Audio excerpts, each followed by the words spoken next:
the American Forces Network Europe presents Countdown 25. A silver replay of the best of AFN's 25 years on the air.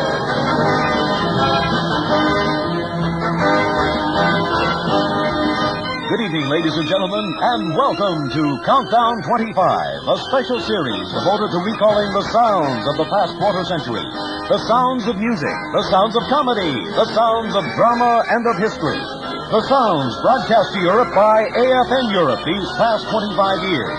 Tonight, another year from AFN's Sound Scrapbook.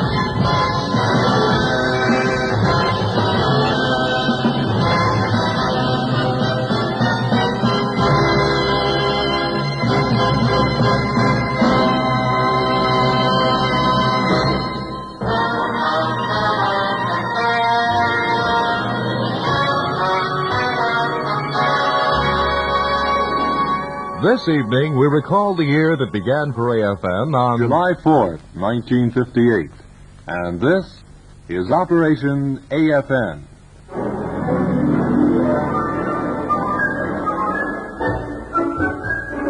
Yes, the American Forces Network observed its 15th anniversary in 1958. An observance that included a full day of special programs. Programs such as Operation AFN aired on the 4th of July. One of these specials came from Hollywood. Actor Raymond Burr narrated a special one-hour tribute to the GI network.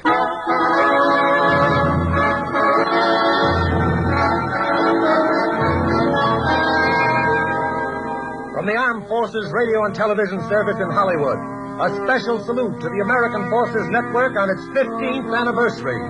And here is your host for the next hour, Raymond Burr.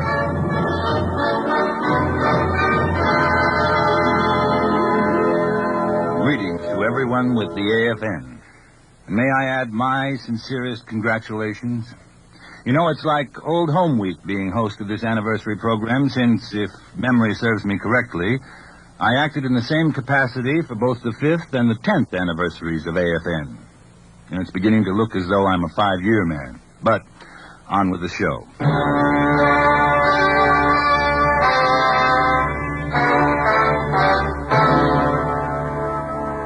And from Washington, the President of the United States sent his congratulations as AFN passed another milestone in its history.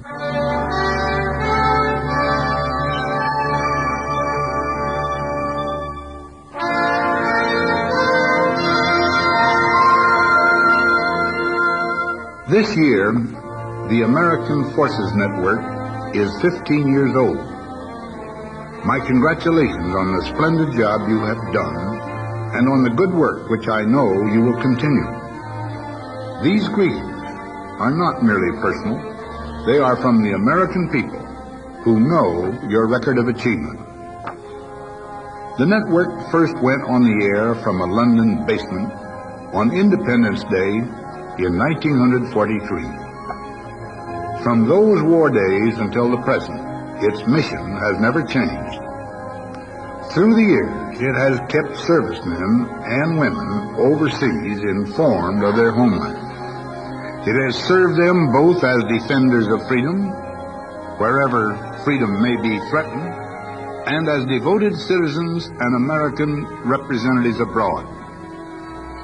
The American Forces Network has endeavored to help them take advantage of their opportunities as soldiers, sailors, airmen, and Marines, and as ambassadors for the free world. By the same token, the American Forces Network has, for 15 years, brought to the people of many European countries an understanding of America. By listening to the truthful reporting of news, by hearing our popular and classical music, and by enjoying our dramatic and comedy programs, these people have a clearer picture of how we live our daily lives. And once people begin to understand each other in simple, everyday terms, the problem of living together in peace becomes easier. People must be able to communicate with each other. Without communication, their common problems become unsolvable. Because the network has so ably fulfilled its mission, not only to our servicemen, but to the people of other nations, it is a pleasure for me to extend felicitation on its 15th anniversary and wish the American Forces Network many more years of successful operation.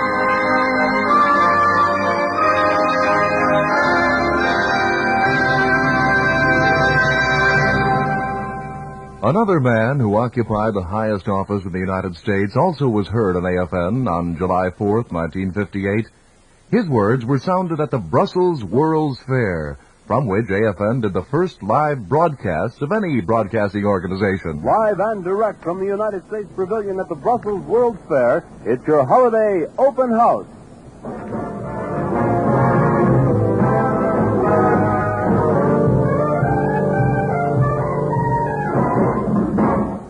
This is a big day at the fair commemorating the American independence. Today there are thousands of Americans from every state in the Union taking in the wonderful sights of this and all the other pavilions.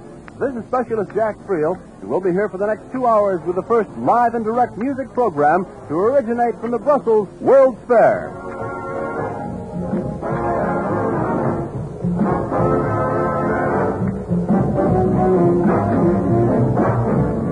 We mentioned this was a big day at the fair. It's a big day for us, too, because AFN is today celebrating its 15th anniversary. Now, during the next 2 hours, we'll take you to various sections of the pavilion for on-the-spot interviews with personalities taking part in the U.S. Pavilion's National Days. Today, former President Hoover visited the U.S. Pavilion. And we now take you back 4 hours. I don't need to tell you that this is the 4th of July.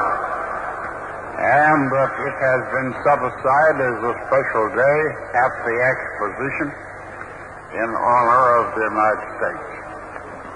Also, you probably also know that I have been sent here to represent the President to the Belgian people and the exposition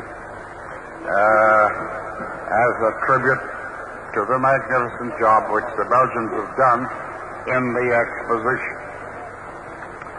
This journey of mine has many aspects.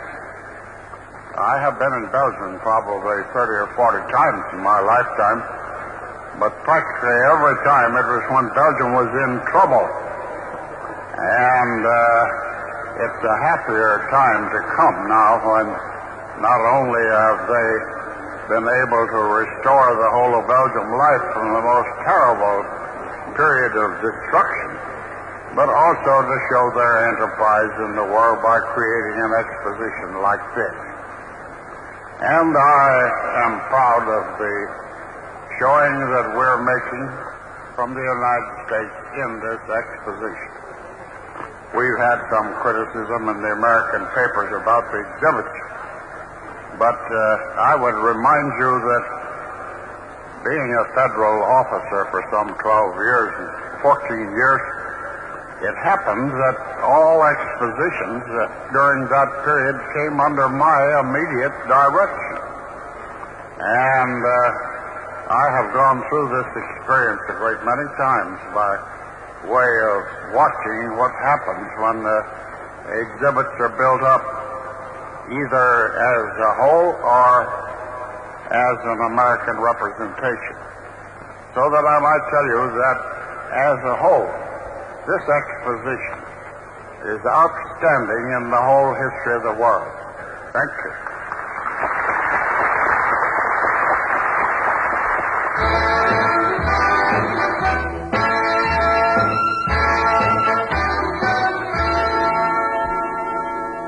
As the American Forces Network entered its 16th year on the air, yet another musical style was sweeping America. The style was folk, epitomized that year by a group calling themselves the Kingston Trio. Throughout history, there have been many songs written about the eternal triangle. This next one tells the story of a Mr. Grayson, a beautiful woman, and a condemned man named Tom Dooley. When the sun rises tomorrow, Tom Dooley must hang. Hang down your head, Tom Dooley, hang down your head and cry. your head, Tom Dooley. Poor boy, you're bound to die. I met her on the mountain. There I took her life. Met her on the mountain. Stabbed her with my knife. Hang down your head, Tom Dooley, hang down your head and cry.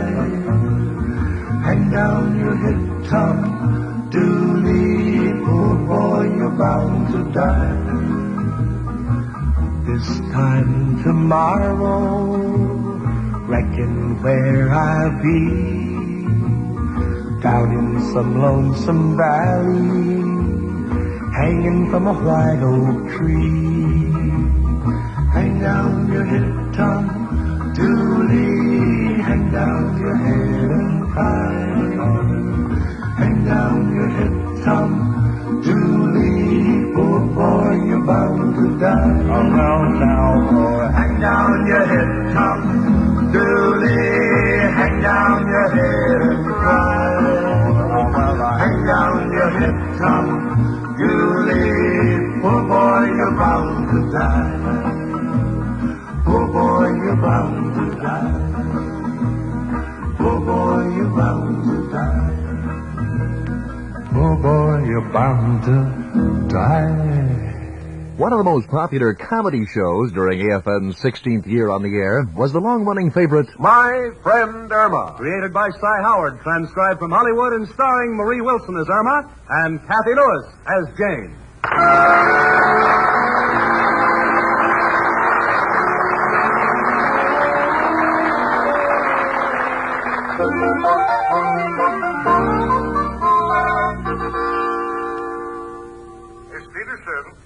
Miss Peterson. Well, I hear him. I wonder where he is. Miss Peterson, are you there? Oh, he wants to play games. Gee, I wonder where he's hiding. Miss Peterson. Oh, I think his voice is coming from here. Mr. Clyde, how in the world did you ever get into that little tiny box? Miss Peterson, will you please come in here? Mr. Clyde, there isn't room for both of us in there. He's such a kidder. Miss Peterson. Oh, Mr. Clyde, how'd you ever get out of there so fast? Miss Peterson, I was never in that box. That is an intercom. Intercom, what's that? Well, that's a device whereby I can talk to you from my office without coming in here. Well, don't you like me? Well, of course I like you. May I have a raise? Why do you always keep changing the subject? I put this gadget in so it'd save time. It's just like a two-way telephone. Oh. What are you looking for? Where do you dial? You don't dial. When you have to talk to me, just flip that switch. Oh, that's simple. All right, I'll go into my office, New Chester. Oh, all right. Huh, this thing looks just like a radio microphone. All right, Miss Peterson, I want to test my voice to make sure it's not too loud. Come in. Come in. Come in. Are you there? This is station IRMA. Takes two to tango. See, I always wanted to be on the radio. Miss Peterson, will you knock off? We shall be glad to handle all your requests. Miss Peterson. Miss Peterson, why don't you answer me? Well, they generally take time out for a commercial. Do you have thin hair? Would you like to have fat hair? Will you please stop playing around, you idiot? Well, I want to master the technique. Is my voice all right, Mr. Clyde? Yes, it has a fine, hollow ring. Sounds just like it's coming from your head. Oh, my goodness. What's the matter, Mr. Clyde? You come in here right away. We are now signing off quick. Come in, Mr. Clyde. Oh, Mr. Clyde, look what happened. The draperies fell on you. These are not draperies, Miss Peterson. This is the suit you ordered for me, you idiot. Suit, but I gave them the right measurement, 16 waist and 48 neck.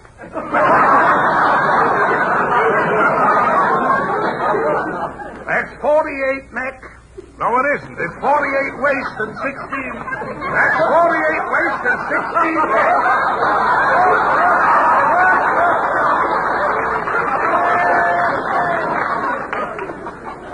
Can you wear it upside down?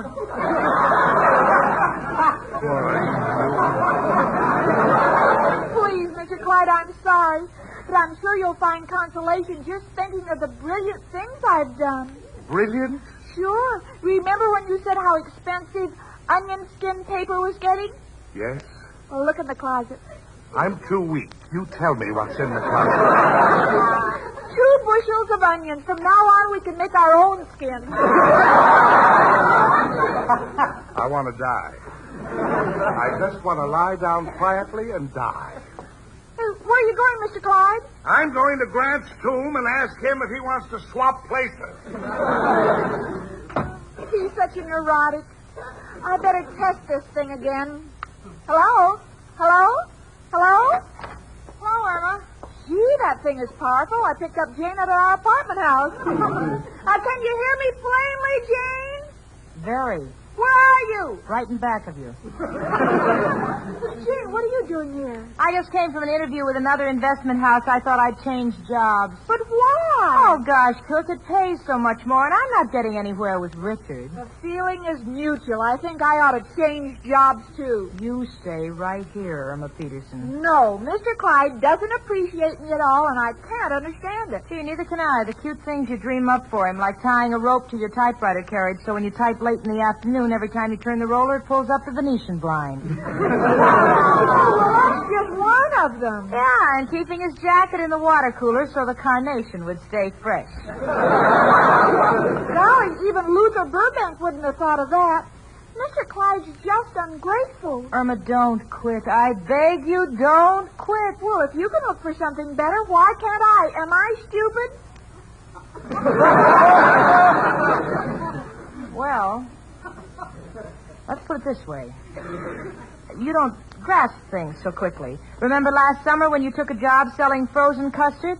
Frozen custard? Yeah, you know the place where they just sold vanilla and chocolate and you got fired because you couldn't remember the flavors? Well, I was all right until they put in Tutti Frutti. What were you offering the people? Vanilla Tutti and chocolate fruity.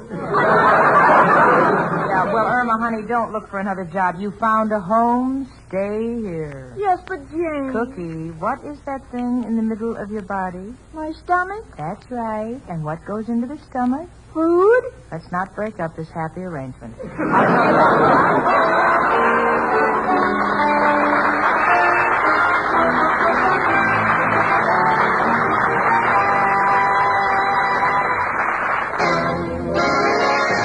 1958 brought the world premiere of a motion picture that would sweep all the Oscars that year. A motion picture that brought the Broadway geniuses Alan J. Lerner and Frederick Lowe to Hollywood for the first time. An original musical on celluloid called Gigi.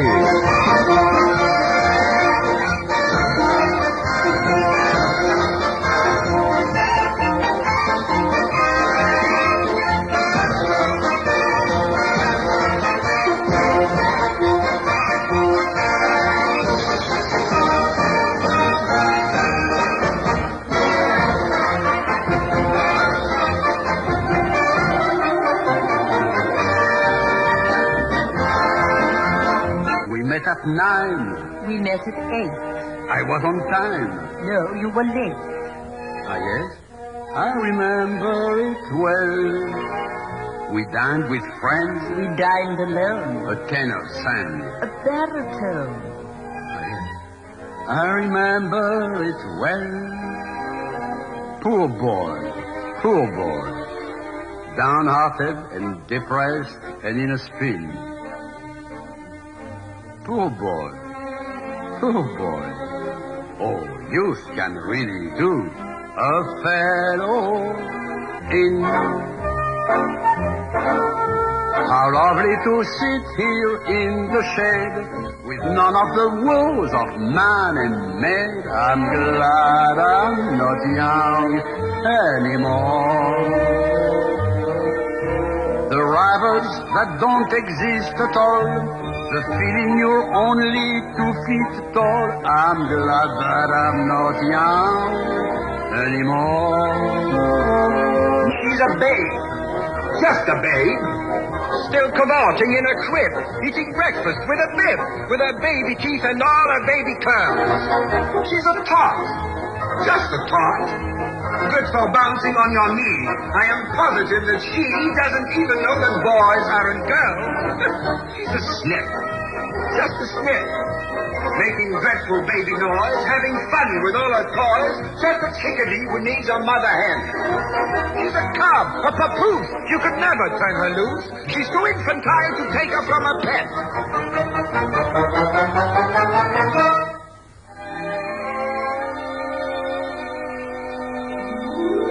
Gigi, am I a fool without a mind?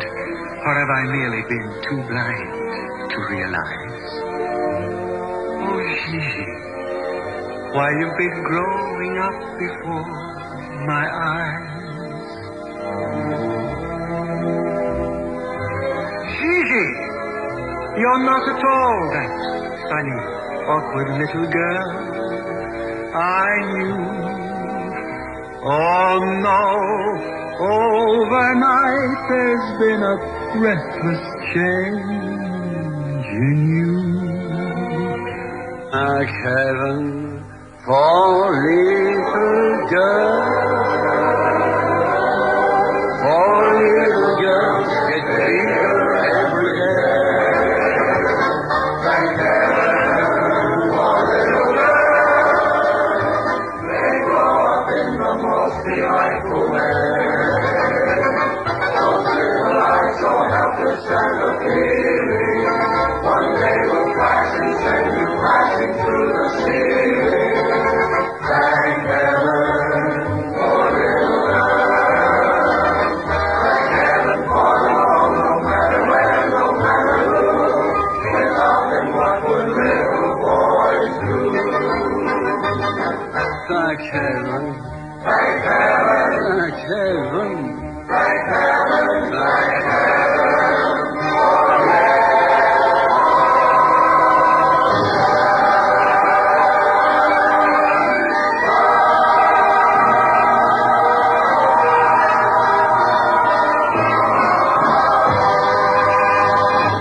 You are listening to Countdown 25, a sound review of AFN's 16th year of broadcasting, as the American Forces Network Europe approaches the conclusion of its 25th year on the air.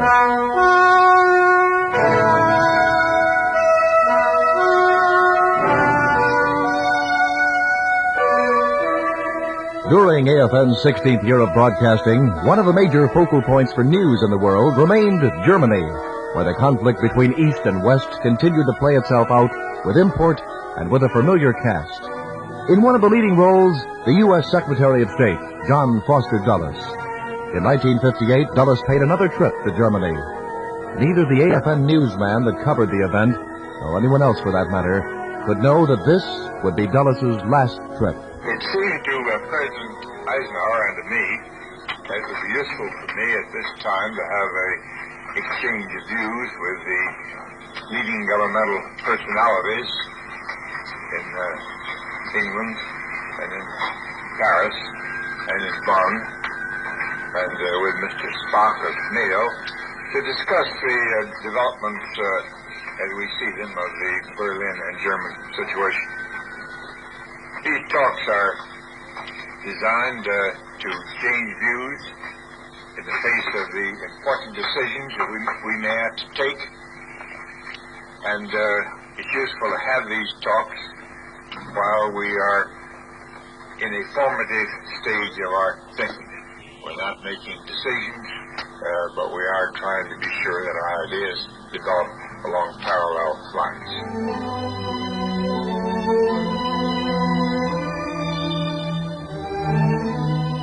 Shortly after his return to the States, Dulles took ill and was hospitalized. He died in 1959 from cancer. Shortwave from the United States came the sound at his funeral. Now the mixed guard which carries the coffin has moved up to the caisson and is slowly removing it. Now it lowers it. With smooth and mathematical precision, it goes through its slow, deliberate, and formal gestures.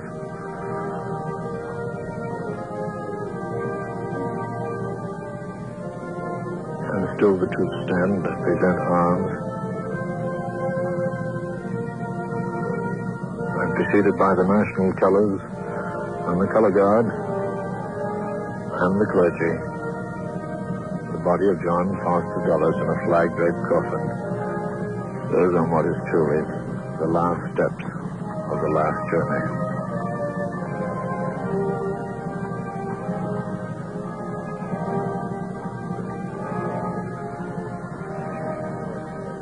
Now the coffin is being lowered by the grave, on top of the grave, on what is called the lowering device. And the flag is freed, and each one of the 6th of the mixed pole eras, Army, Navy, Marine Corps, Air Force, grabs a corner of the flag and stands. Now, the family sits under the canopy. Mrs. Dulles and her son John, Father Avery Dulles, the President of the United States, Mrs. Eisenhower, the Vice President, Mrs. Nixon. The remainder of the mourners, the 13 foreign ministers, the Chancellor of Germany, Madame Chiang-Kai-shek, and all the others, they stand aside and wait to be told of what to do. Is that Grimiko into the shade? Yes, it is Grimiko. Now they all stand. The President of the United States has the greenish look we've ever seen. And now the firing squad will fire 3 volleys. This is the Army's way of giving any soldiers goodbye.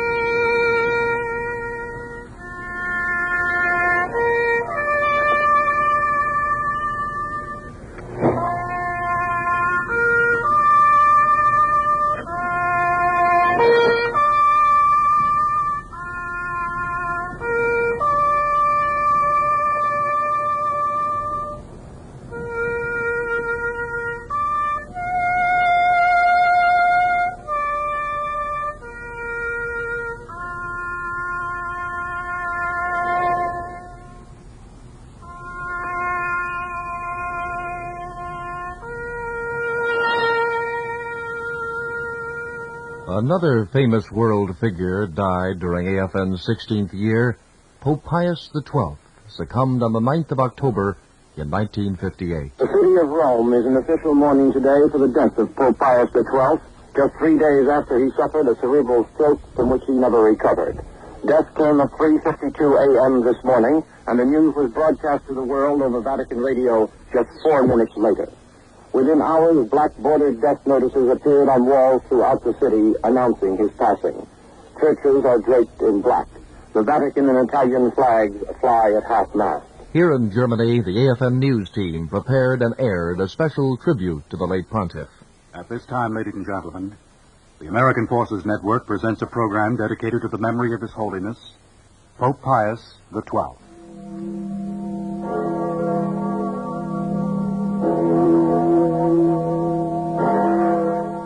The tolling of bells throughout Rome, as indeed in all Catholic areas of the world, signifies the death of Pius XII, the spiritual leader of nearly 500 million people and temporal ruler of the Vatican State.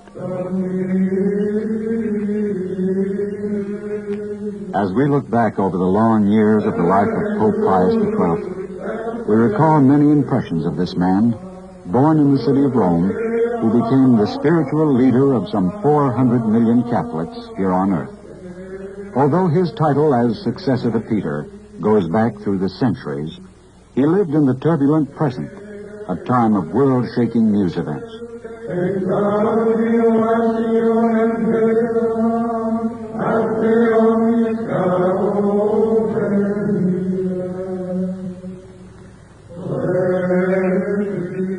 On March 2nd, 1939, the city of Rome was filled with crowds gathered to see a new pope elected. Procession is coming, the cross bearer, the cardinal is coming forward.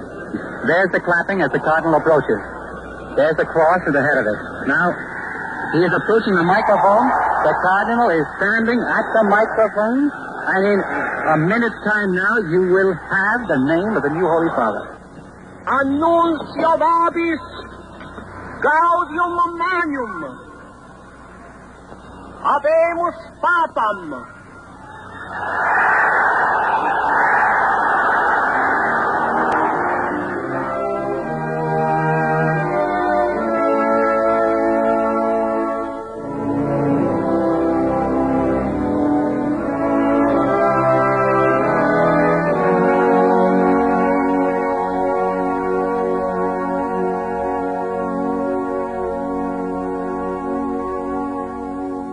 Another major story of the year reported by AFN was the collapse of the Batista government in Cuba and the rise to power of Fidel Castro. The date was January 1st, 1959. And on February 19th that year, the tiny island of Cyprus won its independence. The new republic's leader was named Archbishop Macarius. He spoke that day of the future, and he spoke with a tone of optimism for that future. The question of Cyprus presented many difficulties.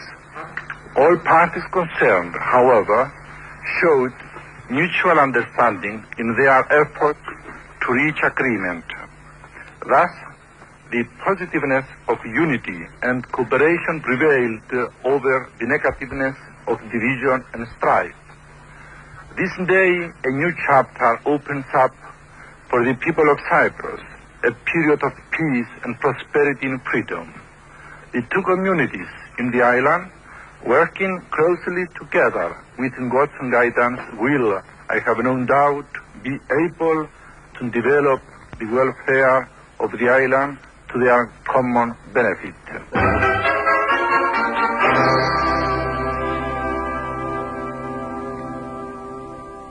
Back in Germany, again rumblings in Berlin. The Soviet Union was threatening to sign a separate peace treaty with communist East Germany, prompting these strong words from President Eisenhower. It is, of course, clear that no so-called peace treaty between the Soviets and the East German regime can have any moral or legal effect upon our rights. Now, as a matter of principle, the United States cannot accept the asserted right of any government to break by itself solemn agreements to which we, with others, are parties. But in the Berlin situation, both free people and principle are at stake. We have no intention of forgetting our rights or of deserting a free people. Soviet rulers should remember that free men have, before this, died for so-called scraps of paper which represented duty and honor and freedom. The risk of war is minimized if we stand firm. War would become more likely if we gave way and encouraged a rule of terrorism rather than a rule of law and order. Indeed, this is the core of the peace policy which we are striving to carry out around the world. In that policy is found the world's best hope for peace. Now, our final choice is negotiation, even while we continue to provide for our security against every threat. We are seeking meaningful negotiation at this moment. The United States and its allies stand ready to talk with Soviet representatives at any time and under any circumstances which offer prospects of worthwhile results. The same period also brought a sharp charge from Ike. Communist imperialism is never going to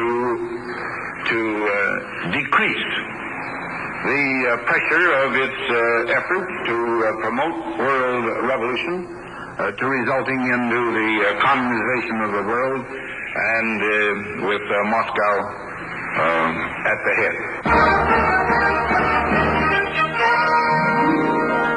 Vice President Richard Nixon visited the Soviet Union during AFN's 16th year on the air. The visit brought the famous kitchen debate between Nixon and Soviet Premier Khrushchev.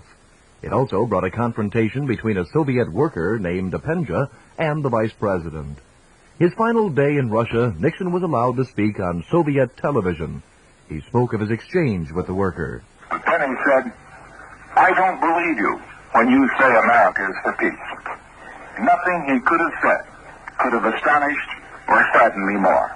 And so to the millions of Soviet people who suffered or lost their loved ones in war, to all of those in this great country who want peace, I say tonight, if you doubt that the American government and the American people are as dedicated to peace as you are, look at our record, examine our policies, and you can reach only one conclusion. Only aggressor nations have anything to fear from the United States of America.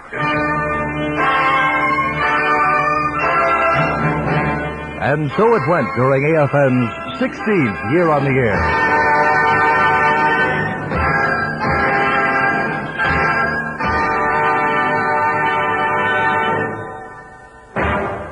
That 16th year also brought Frank Sinatra to Europe.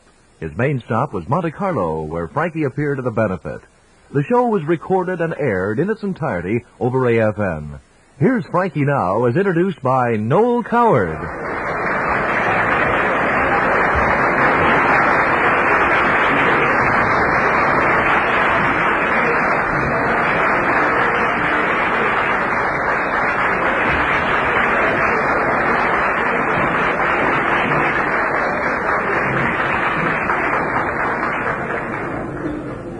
Your Serene Highnesses, Your Excellencies, ladies and gentlemen, I am very happy to have been asked to appear briefly tonight in aid of this most important charity, and I'm particularly proud to have the opportunity of introducing to you a man who, in my opinion, is one of the great artists of our time.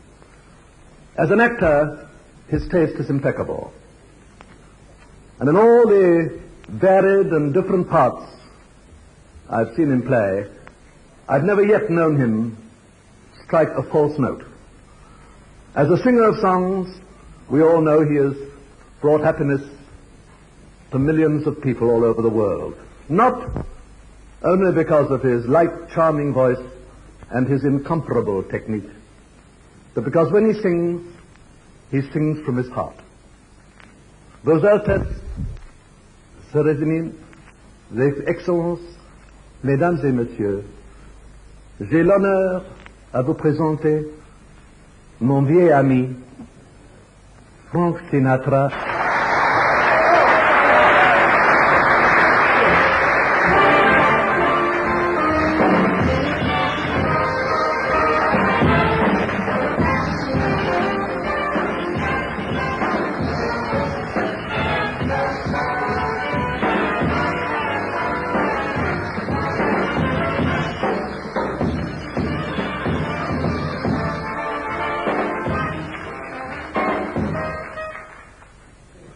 Thank you very much. You're very kind, and you're brave.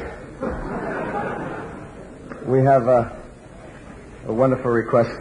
We didn't rehearse this particular number, but matter of fact, we planned to finish right there. But we have a request from our lovely lady of the evening for "You Make Me Feel So Young." Well, just read it. Don't get nervous, fellas. Everything will be cool. If you blow this one, you're out of the team. Hey, feel so young?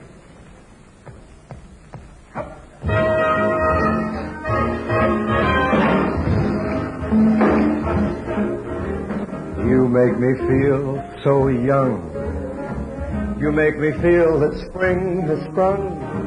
And every time I see you grin, I'm such a happy individual the moment that you speak. I want to go play hide and seek.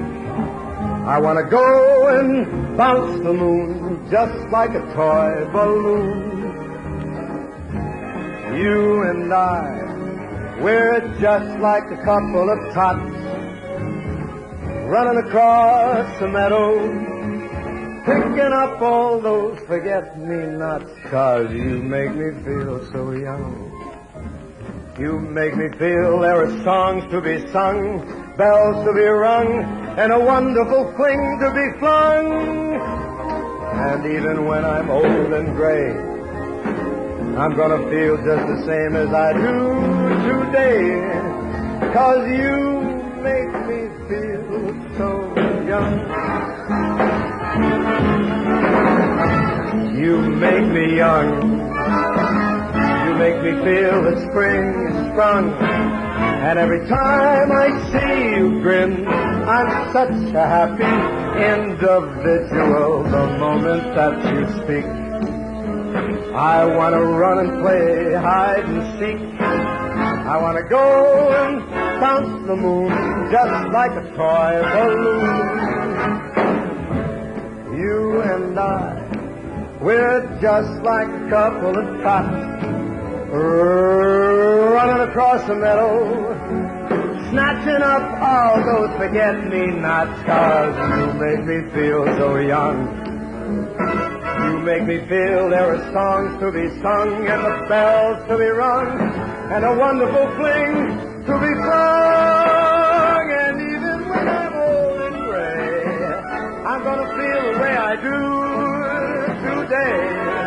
'Cause you make me feel so young. You make me feel so young. You make me feel so young. Ooh, you making me feel so young.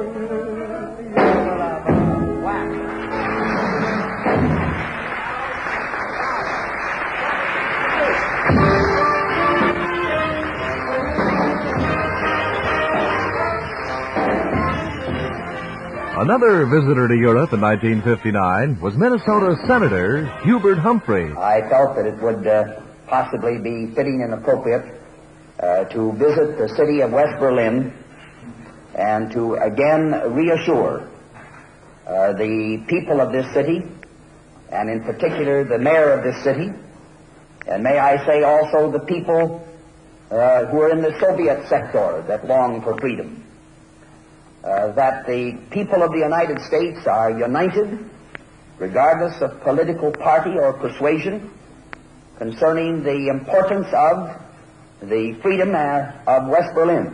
In fact, the unity of Germany under freedom and under free institutions. We recognize that West Berlin is a symbol of freedom throughout the world. It is more than a city. It is, in fact, a capsule of the whole world situation, the conflict between ideologies and the forces in this world. And you can be assured, Mr. Mayor, that we in the United States will never backtrack. We will in no way let you down. And in fact, as I tried to indicate over at the Airlift Memorial, that memorial is more than just a symbol to what was once a great chapter in the history of free people. It is a reminder that what was once done can be done again.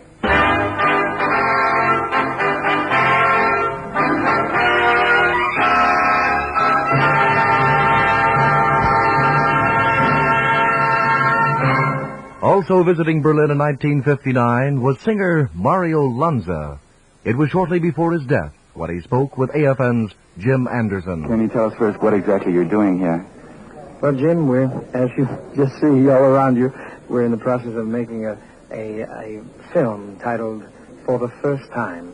It's a co-production between Germany and United States. Let's talk now about opera. You began first on the concert stage and in opera, didn't you? Yes, I actually started on the concert stage at 17 years of age, and also opera 1 year later. In the States? Yes, all my opera was done in the United States, all of it. And do you ever have any hopes or plans of going back to the opera stage? Oh, yes. My goodness, yes. I'm going to film 6 operas in their entirety in Tardeo process here in Italy and in Vienna. After my next 2 films, I have an obligation here of 2 more films. And then go into the 6 operas. This is a big, big project that was started 1 year and a half ago, just when I left to come to Europe from the United States, started by Mike Todd and myself. Mike came to me, and he happened to have the very same idea that I had. In fact, it's not an idea. With me, it's an actual dream. It's a dream to bring these operas with magnificent young people and young voices, fresh, young, wonderful voices and good-looking people to the screen, to the motion picture stage rather than just limited to the opera stage, where you realize, of course, there are only 2,000 people in an auditorium, at the maximum 2,700, say, in a real opera house. And look, we're giving 6 operas we'll do that millions will see. You understand that? See? And so while one performance is seen by only the people in that immediate theater, ours will be seen in all the theaters at one time. You see, there's all over the world, by the way, Jim. That's the idea. On stage, Mr. Lanza. We've been speaking to Mario Lanza, now making a movie in Germany. Now this is Jim Anderson in Berlin, returning you to AFN Europe.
One of the longest-running radio serials left the airwaves in 1958. Do you remember Grand Central Station? As a bullet seeks its target, shining rails in every part of our great country are aimed at Grand Central Station, heart of the nation's greatest city.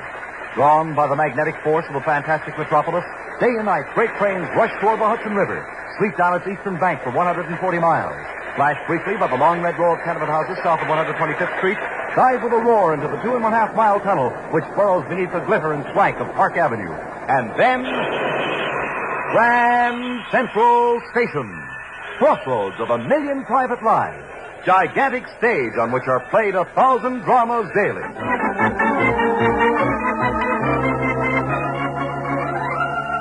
Reminiscing is the keynote sounded by Countdown 25 each evening, so let us end this evening's program with a reminiscence that has gone down in musical history from 1958.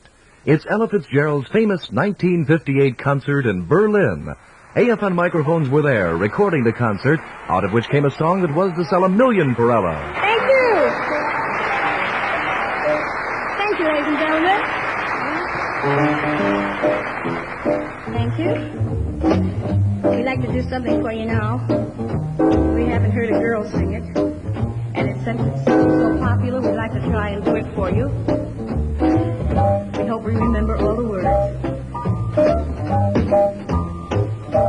Oh, the sun has curly teeth, dear, and he shows them pearly white.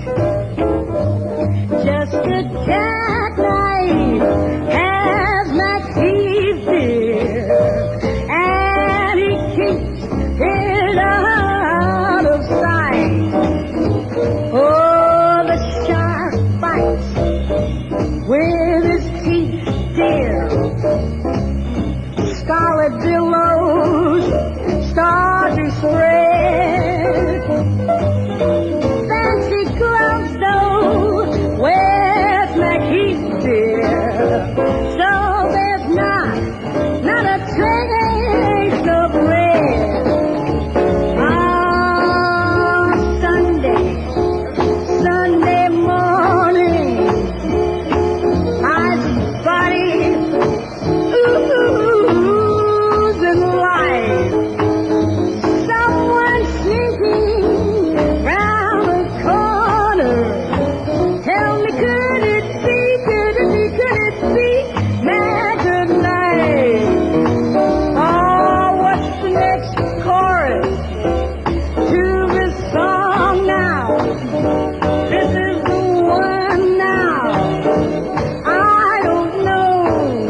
sung it. You won't recognize it.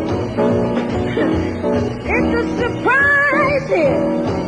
This tune coming tonight. And so we leave you in Birmingham. Yes, we swung back. We swung back in down.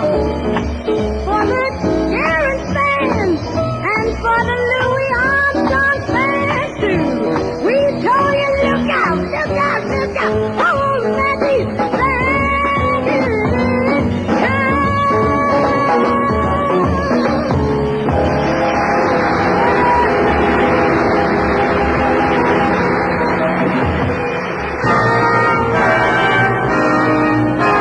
You've been listening to Countdown 25, a silver replay of the best of AFN's 25 years on the air.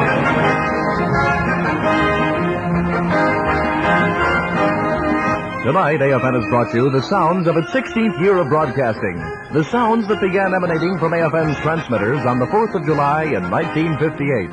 Tomorrow evening and each evening at this same time, until July 4th, 1968, AFN will present a sound review of the years it has been serving American forces in Europe. A countdown to AFN's silver anniversary.